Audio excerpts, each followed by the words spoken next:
सोचिए, आप एक ऐसी दुनिया में हैं जहां आपकी जेब में रखे पैसों की कीमत एक रद्दी कागज से ज्यादा कुछ नहीं है, जहां न तो कोई दुकान है, न इंटरनेट का कोई सिग्नल और न ही मदद के लिए कोई दूसरा इंसान। दूर दूर तक सिर्फ एक ही चीज का राज है, हड्डियों को जमा देने वाली बर्फ और एक बेहद गहरा सन्नाटा। आज के इस एक्सक्लूसिव एपिसोड में हम आपको मध्य एशिया के किर्गिस्तान की उन वीरान वादियों में ले जाने वाले हैं जहां जिंदगी जीने के नियम हमारी और आपकी दुनिया से बिल्कुल अलग है। हम बात कर रहे हैं एक ऐसे परिवार की जो पूरी सभ्यता और आधुनिक अर्थव्यवस्था से पूरी तरह कटकर पत्थरों की एक छोटी सी चारदीवारी में हर दिन प्रकृति से सीधी टक्कर ले रहा है। जब रात का भारी अंधेरा इन वादियों को घेरता है और तापमान शून्य से कोसों नीचे गिर जाता है, तो किसी हीटर या आग से ज्यादा बचने का सिर्फ एक ही आखिरी सहारा बचता है, एक दूसरे के शरीर की गर्माहट। जब यहाँ कोई नौकरियां नहीं हैं, कोई व्यापार नहीं है, तो फिर बिना पैसों के यहाँ गुजारा आखिर कैसे होता है? कैसे ये लोग मीलों दूर जाकर सिर्फ दूध और जानवरों के बदले अपनी जिंदगी की अहम चीजें जुटाते हैं? आज के इस एपिसोड में हम इस अनजान और सर्द दुनिया के उन अनफिल्टर्ड पन्नों को पलटेंगे जो आपको अंदर तक सोचने पर मजबूर कर देंगे। तो बिना पलक झपकाए इस वीडियो को अंत तक जरूर देखिएगा। इसी तरह की और रहस्यमयी जानकारी प्राप्त करने के लिए हमारे चैनल ट्रू हिस्ट्री को आज ही सब्सक्राइब करें और बेल आइकॉन को प्रेस करें। किर्गिस्तान्स आइसोलेटेड ट्रूथ। हमारी यह कहानी जिस जगह से शुरू होती है वह दुनिया के नक्शे पर एक बहुत ही रहस्यमयी और दुर्गम स्थान है। किर्गिस्तान, जिसे चारों तरफ से जमीन ने घेर रखा है, एक ऐसा देश है जिसका लगभग 90% हिस्सा केवल ऊंचे और विशाल पहाड़ों से ढका हुआ है। इन पहाड़ों को त्यान शान कहा जाता है, जिसका अर्थ होता है स्वर्ग के पहाड़। लेकिन इन पहाड़ों की असली हकीकत स्वर्ग जैसी आसान बिल्कुल नहीं है। यहाँ की सर्द हवाएं और पत्थरीले रास्ते इंसान के धैर्य की सबसे कठिन परीक्षा लेते हैं। गर्मियों के कुछ महीनों को छोड़ दें तो साल के ज्यादातर समय यह पूरी घाटी बर्फ की एक मोटी और सफेद चादर के नीचे छिपी रहती है। यहाँ ऊंचाई इतनी ज्यादा है कि हवा में ऑक्सीजन का स्तर बहुत कम हो जाता है। एक आम इंसान जो मैदानी इलाकों का रहने वाला है, अगर बिना किसी तैयारी के यहाँ पहुंच जाए तो उसके लिए कुछ कदम चलना भी एक बहुत बड़ी चुनौती बन सकता है। कल्पना कीजिए एक ऐसी जगह की जहां आपकी आवाज टकराने के लिए कोई दीवार तक नहीं है, सिर्फ अनंत गहराई वाली खाइयां और आसमान को छूते हुए सफेद शिखर हैं। इसी असीम एकांत के बीच कुछ गिने चुने खाना बदोश परिवार पीढ़ियों से अपना डेरा जमाए हुए हैं। ये लोग किसी एक जगह पर टिककर नहीं रहते, बल्कि मौसम और अपने जानवरों के चारे की तलाश में लगातार अपना स्थान बदलते रहते हैं। इन परिवारों ने आधुनिक सुख सुविधाओं को पूरी तरह से नकार दिया है। उनके लिए प्रकृति की यह कठोरता कोई सज्जा नहीं है, बल्कि यह उनका घर है, उनकी पूरी दुनिया है। The ancient economy. आज की दुनिया में हम अपनी हर छोटी बड़ी जरूरत के लिए पैसों पर निर्भर हैं। हमारे लिए सफलता का मतलब बैंक बैलेंस और डिजिटल करेंसी है। लेकिन किर्गिस्तान के इन दूर दराज के बर्फीले पठारों पर आकर अर्थशास्त्र के ये सारे नियम और सारी किताबें पूरी तरह से अर्थहीन हो जाती हैं। अगर आप इस परिवार को 1 लाख रुपए या डॉलर से भरा हुआ एक पूरा बैग भी दे दें तो उनके लिए वह सिर्फ कागज के टुकड़ों का एक ढेर होगा। क्यों? क्योंकि उस पैसे से वे न तो आग जलाकर गर्माहट ले सकते हैं और न ही उसे खाकर अपनी भूख मिटा सकते हैं। सैकड़ों मील के दायरे में कोई ऐसा बाजार या दुकान ही नहीं है जहां उस पैसे को किसी सामान में बदला जा सके। यहाँ की अर्थव्यवस्था बैंकों या शेयर बाजार से नहीं, बल्कि जानवरों और आपसी भरोसे से चलती है। यहीं से शुरुआत होती है बार्टर सिस्टम, यानी वस्तु विनिमय प्रणाली की। यह इंसान के इतिहास का सबसे पुराना व्यापारिक तरीका है, जो आज भी इन वादियों में बिल्कुल उसी तरह से जिंदा है जैसे वह हजारों साल पहले हुआ करता था। इस परिवार की असली दौलत उनके बैंक खाते में नहीं, बल्कि उनके बाड़े में बंधी हुई भेड़ें, याक और मजबूत घोड़े हैं। कुछ महीनों की चाय पत्ती के बदले जानवरों के दूध से बना हुआ खास और शुद्ध मक्खन या पनीर दिया जाता है। यहाँ कोई भावताव नहीं होता, सिर्फ जरूरतों का आदान प्रदान होता है। यह एक ऐसी शुद्ध अर्थव्यवस्था है जहां कोई किसी को धोखा नहीं देता, क्योंकि यहां हर इंसान जानता है कि इस कठोर प्रकृति में एक दूसरे के सहयोग के बिना जीवन को आगे बढ़ाना पूरी तरह से असंभव है। The nomad morning. इन बर्फीली वादियों में सुबह का नज़ारा जितना खूबसूरत होता है, उसकी हकीकत उतनी ही ज्यादा चुनौतीपूर्ण होती है। जब दुनिया के ज्यादातर लोग अपने गर्म बिस्तरों में अलार्म को स्नूज कर रहे होते हैं, तब यहाँ के लोगों के दिन की शुरुआत सूरज उगने से बहुत पहले सुबह के 4 बजे ही हो जाती है। पत्थरों की उस छोटी सी चारदीवारी या उनके पारंपरिक टेंट, जिसे यर्ट कहा जाता है, के अंदर तापमान रात भर में इतना गिर चुका होता है कि सांस लेने पर निकलने वाली भाप भी तुरंत बर्फ के छोटे छोटे कणों में बदल जाती है। उठते ही सबसे पहला और सबसे जरूरी काम होता है आग जलाना। लेकिन इतनी ऊंचाई पर जहां कोई पेड़ ही नहीं उगते, वहां आग जलाने के लिए लकड़ी कहां से आएगी? प्रकृति ने इसका भी एक अनोखा रास्ता दिया है।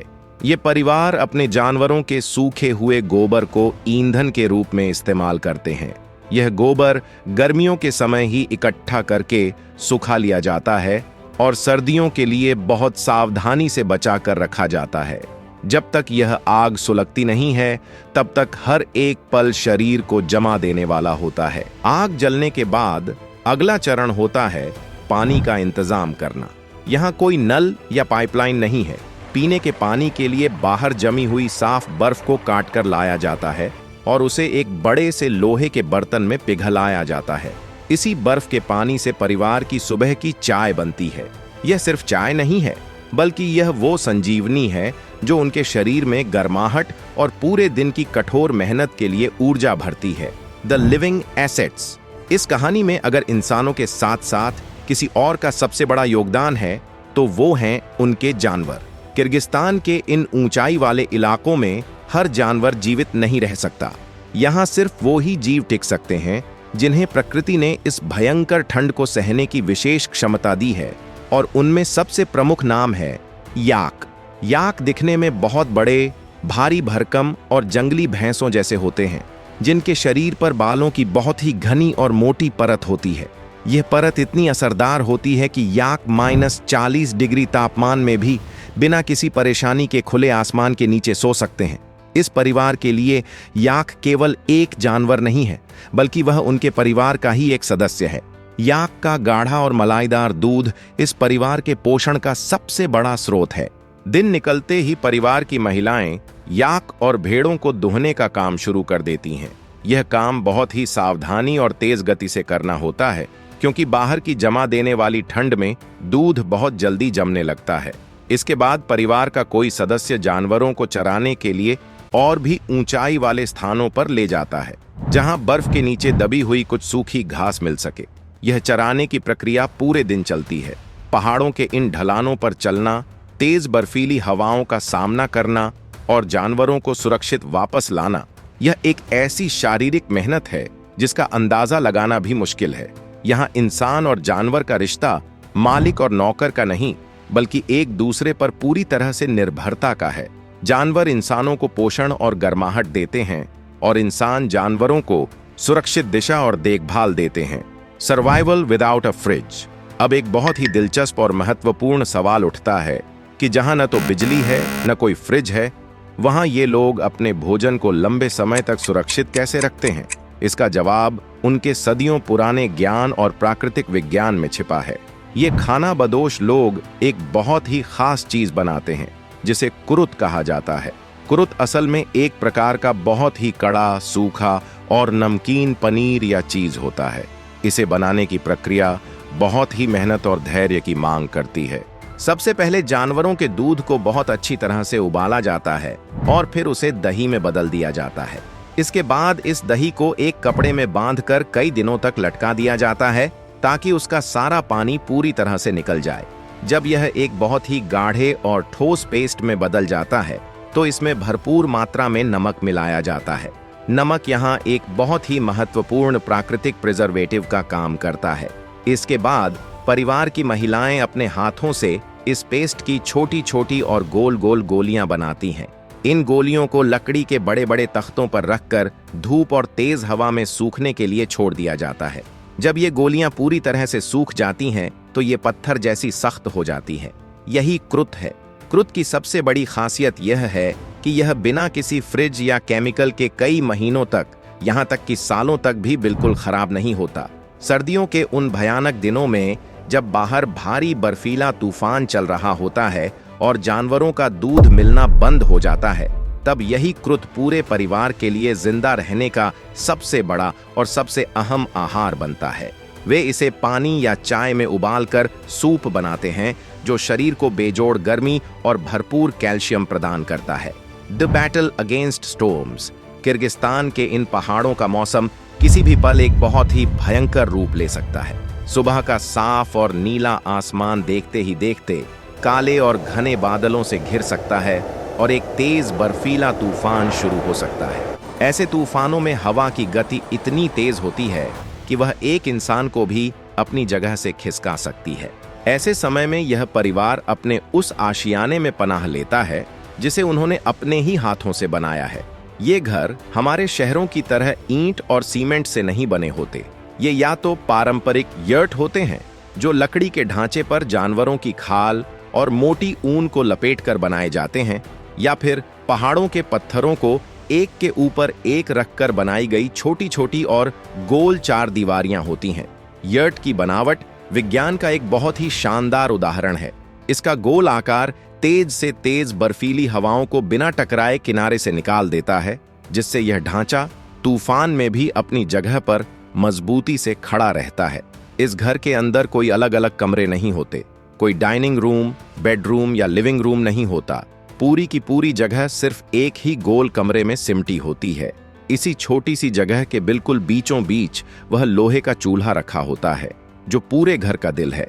तूफान के दौरान यह पूरा परिवार इसी चूल्हे के चारों ओर सिमट कर बैठ जाता है।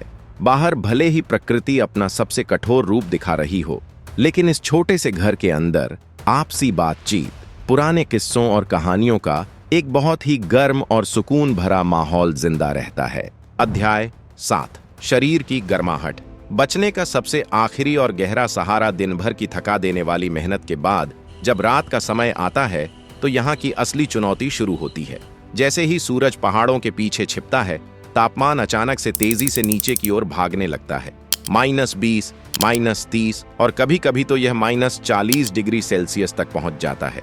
रात के समय जब चूल्हे की आग धीरे धीरे बुझने लगती है और ईंधन खत्म होने लगता है, तो उस यर्ट या पत्थर के घर के अंदर भी एक हड्डियों को कंपा देने वाली ठंड पूरी तरह से अपना कब्जा जमा लेती है। ऐसे समय में जब बाहरी गर्माहट के सारे साधन खत्म हो जाते हैं, तब इंसान के बचने का सिर्फ एक ही आखिरी और सबसे प्राचीन सहारा बचता है, और वह है एक दूसरे के शरीर की गर्माहट। आधुनिक दुनिया में हम अपने अपने अलग कमरों में अलग अलग बिस्तरों पर सोते हैं, लेकिन यहाँ इस बर्फीले एकांत में यह पूरा परिवार एक साथ बिल्कुल एक दूसरे से सट कर सोता है। वे जमीन पर भेड़ों की बहुत ही मोटी और मुलायम खाल बिछाते हैं और उसके ऊपर एक साथ लेटकर खुद को भारी ऊनी कंबलों से पूरी तरह ढक लेते हैं। इस तरह एक साथ सोने से हर एक व्यक्ति के शरीर से निकलने वाली प्राकृतिक गर्माहट उस कंबल के अंदर ही कैद हो जाती है। यह एक सामूहिक बायोलॉजिकल हीटर की तरह काम करता है। यह नज़ारा भले ही हमारी और आपकी नज़र में बहुत अजीब या असुविधाजनक लग सकता है, लेकिन इस परिवार के लिए यह एक दूसरे के प्रति प्रेम, सुरक्षा और प्रकृति के सामने एक साथ खड़े रहने का सबसे गहरा प्रतीक है। रात के उस गहरे और भयानक सन्नाटे में, जहां बाहर केवल तेज बर्फीली हवाओं की डरावनी आवाजें गूंज रही होती हैं, अंदर इस परिवार की एक साथ चलती हुई सांसें जीवन के बने रहने का सबसे बड़ा सबूत होती हैं। उन्हें नहीं पता होता कि कल की सुबह का मौसम कैसा होगा, लेकिन वे यह जरूर जानते हैं कि जब तक वे एक साथ जुड़े हुए हैं, यह ठंड उनका कुछ नहीं बिगाड़ सकती। The journey outside. इन खाना बदोश परिवारों की जिंदगी पूरी तरह से आत्मनिर्भर होती है, लेकिन फिर भी कुछ ऐसी बुनियादी चीजें होती हैं जो उन्हें प्रकृति से नहीं मिल सकती। इन चीजों के लिए उन्हें बाहरी दुनिया यानी किसी स्थायी गांव या बस्ती तक जाना ही पड़ता है। यह सफर कोई आम सफर नहीं होता। यह साल में केवल 1 या 2 बार ही किया जाता है, आमतौर पर गर्मियों के अंत में, जब रास्ते की बर्फ थोड़ी कम हो जाती है। परिवार का मुखिया अपने सबसे मजबूत घोड़ों पर ऊन, क्रुत और जानवरों की खाल को बहुत ही अच्छी तरह से लादता है। कई दिनों तक पहाड़ों के उन संकरे, ऊबड़ खाबड़ और खतरनाक रास्तों पर लगातार चलना पड़ता है। इस सफर में कई बार अचानक मौसम खराब हो जाता है, जिससे रास्ता पूरी तरह भटक जाने का खतरा बना रहता है। लेकिन इन लोगों के पास एक ऐसा प्राकृतिक जीपीएस होता है जो किसी भी आधुनिक तकनीक से ज्यादा सटीक होता है। वे पहाड़ों की चोटियों, तारों की दिशा और हवा के रुख को देखकर अपना रास्ता खोज लेते हैं। जब वे गांव पहुंचते हैं तो उनका संपर्क उस आधुनिक दुनिया से होता है जहां पैसा चलता है, जहां गाड़ियां हैं और जहां लोग एक स्थायी जीवन जीते हैं। लेकिन यह विनिमय पूरा करने के बाद वे वहां रुकते नहीं हैं। वे उस भीड़ भाड़ वाली दुनिया में खुद को कभी भी सुरक्षित या सहज महसूस नहीं करते। उनका मन वापस अपने उसी बर्फीले एकांत, अपने यट और अपने जानवरों के पास लौटने के लिए बेचैन हो उठता है। सारा जरूरी सामान लेकर वे फिर से उसी दुर्गम चढ़ाई की ओर मुड़ जाते हैं जहां उनकी असली दुनिया उनका इंतजार कर रही होती है। True mental freedom. इस कठोर जिंदगी को देखकर अक्सर सवाल उठता है कि क्या ये लोग बिना सुख सुविधाओं के सच में खुश हैं? गहराई से देखें तो आधुनिक दुनिया में हमने शारीरिक आराम तो पा लिया है, लेकिन हम ईएमआई, ऑफिस की डेडलाइंस और सोशल मीडिया के मानसिक बोझ तले दबे हुए हैं। वहीं इस खानाबदोश परिवार के पास इनमें से कोई तनाव नहीं है। उनका लक्ष्य एकदम सीधा है, मेहनत करना, परिवार का पेट भरना और प्रकृति के बीच टिके रहना। उन्हें दुनिया की राजनीति या स्टॉक मार्केट से कोई मतलब नहीं। उनकी एकमात्र चिंता सिर्फ मौसम का बदलना होती है। ये कोई तनाव नहीं, बल्कि प्रकृति के साथ सीधा तालमेल है। शहरों में फैलने वाला डिप्रेशन या एंजाइटी यहाँ कोसों दूर है। दिन भर की कड़ी शारीरिक मेहनत के बाद उन्हें जो सुकून भरी गहरी नींद आती है, वो किसी महंगे गद्दे या एसी से नहीं खरीदी जा सकती। वे मानसिक रूप से एकदम आजाद हैं, बिल्कुल पहाड़ों की उस खुली और बेखौफ हवा की तरह। The ultimate lesson. किर्गिस्तान के इन खानाबदोश परिवारों की कहानी हमारी सहन शक्ति और प्राथमिकताओं का एक गहरा पाठ है। यह हमें याद दिलाती है कि एक सुकून भरी जिंदगी जीने के लिए वास्तव में बहुत कम चीजों की आवश्यकता होती है। जब भौतिक संपत्ति न हो, तब सुबह की एक गर्म चाय और परिवार का साथ ही असली खुशी बन जाता है। त्यान शान के पहाड़ गवाह हैं कि बिना पैसों और इंटरनेट के भी एक बेहद सुकून भरी जिंदगी जी जा सकती है। तो दोस्तों, आधुनिकता से दूर यह सफर आपको कैसा लगा? क्या आप बिना मोबाइल के एक दिन भी ऐसा जीवन जीना चाहेंगे? कमेंट्स में जरूर बताएं। अगर यह सच्ची रिपोर्ट पसंद आई हो तो वीडियो को लाइक, शेयर करें और ऐसे ही प्रमाणित किस्सों के लिए चैनल को सब्सक्राइब करना न भूलें। जय हिंद।